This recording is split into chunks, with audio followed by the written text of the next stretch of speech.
नमस्कार, मैं हूं Amod Shrivastava. Amazing thought, amazing message, amazing information की दिशा में आज एक कदम और आगे। आज के इस जानकारी का विषय है कि किन कारणों से बनता है कोहरा। आपको ये मेरा वीडियो अच्छा लगे तो लाइक करें, शेयर करें और लाल बटन दबाकर सब्सक्राइब अवश्य करें। साथ ही बेल आइकन दबाना बिल्कुल ना भूलें। आज के इस चिंतन का विषय किन कारणों से बनता है कोहरा। इन दिनों आप सुबह जल्दी उठकर देखते हैं तो चारों ओर धुंधला धुंधला सा दिखाई देता है। यह कोहरे के कारण होता है।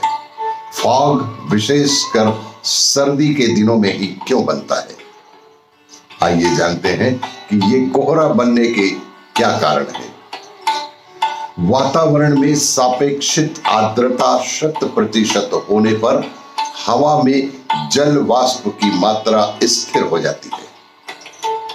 वातावरण में सापेक्षिक आर्द्रता 100% होने पर हवा में जल वाष्प की मात्रा स्थिर हो जाती है। इससे अतिरिक्त जल वाष्प के शामिल होने से या तापमान के कम होने से संघनन शुरू हो जाता है।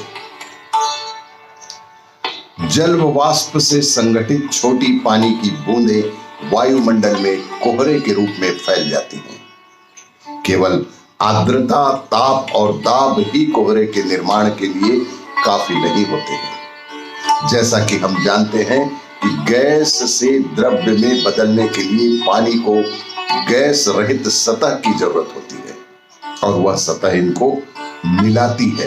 पानी के एक बूंद के 100वें भाग से इन सूक्ष्म हिस्सों को संघनन न्यूक्लियाई या क्लाउड सीड कहते हैं।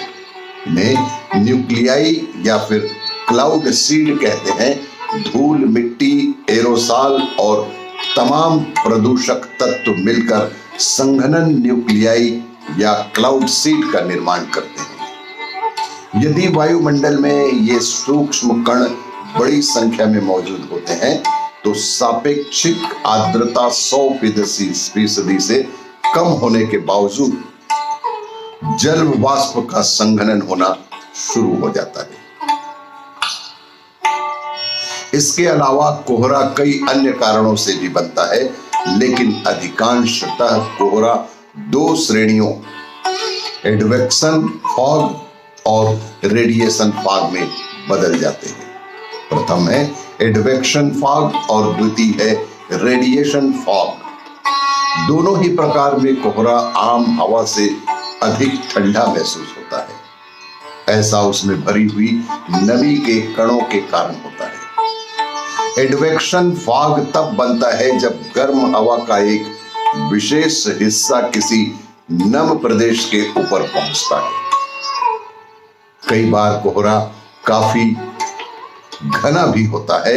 इसमें दूर तक देखने में परेशानी भी महसूस होती है। समुद्र किनारे रहने वाले लोग एडवेक्शन फॉग से परिचित होते हैं।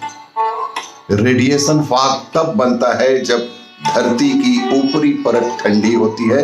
ऐसा प्रायः शाम के समय होता है। धरती की ऊपरी परत ठंडी होने के साथ ही हवा भी ठंडी हो जाती है। इससे कोहरा उपजता है। कोहरा कई पहाड़ी घाटियों में भी छाते रहता है। वहां ऊपरी गर्म हवा ठंडी हवा को जमीन के निकट रखती है। ऐसा कोहरा प्रायः सुबह के समय दिखाई देता है। सूरज निकलने के बाद जब ठंडी हवा गर्म होकर ऊपर उठती है, इसके बाद से कोहरा छंटना शुरू हो जाता है। ड्यू पॉइंट तापमान की वह अवस्था जिस पर हवा में मौजूद जल वाष्प संतृप्त होकर संघनित होना शुरू करती है। हवा में जल वाष्प की कुछ मात्रा मौजूद रहती है जिसे आर्द्रता या नमी कहा जाता है। हवा में जल वाष्प की यह मात्रा ताप और वायु दाब पर निर्भर करती है। एक निश्चित वायु दाब और ताप पर हवा में मौजूद जल वाष्प की मात्रा निर्धारित होती है। समुद्री कोहरा तटीय वायुमंडल में लवणीय कणों की मौजूदगी से बनता है। समुद्री कोहरा समुद्र में तेजी से आती लहरें इसके तटीय इलाकों में लवण के कणों का घनत्व बढ़ा देती है। 70% नमी पर भी इन कणों का संघनन शुरू हो जाता है। सबसे अधिक कोहरा कनाडा के न्यू फाउंडलैंड के दक्षिण पश्चिम में द ग्रांड बैंक इलाके को विश्व में सर्वाधिक कोहरे से प्रभावित क्षेत्र माना जाता है। न्यू फाउंडलैंड के दक्षिण पश्चिम क्षेत्र में ग्रांड बैंक इस इलाके में सर्वाधिक कोहरा दिखाई पड़ता है। गल्फ स्ट्रीम की गर्म धारा और लेब्राडोर की ठंडी धारा से निकली हवा के मिलने के परिणाम स्वरूप वहां घना कोहरा छाया रहता है। अर्जेंटीना, कनाडा के न्यू फाउंडलैंड व लेब्राडोर और कैलिफोर्निया का पॉइंट रेंज इलाकों में साल के 200 दिन घरे होने वाले होते हैं। आपको ये मेरा वीडियो अच्छा लगे तो लाइक करें, शेयर करें और सब्सक्राइब अवश्य करें। धन्यवाद।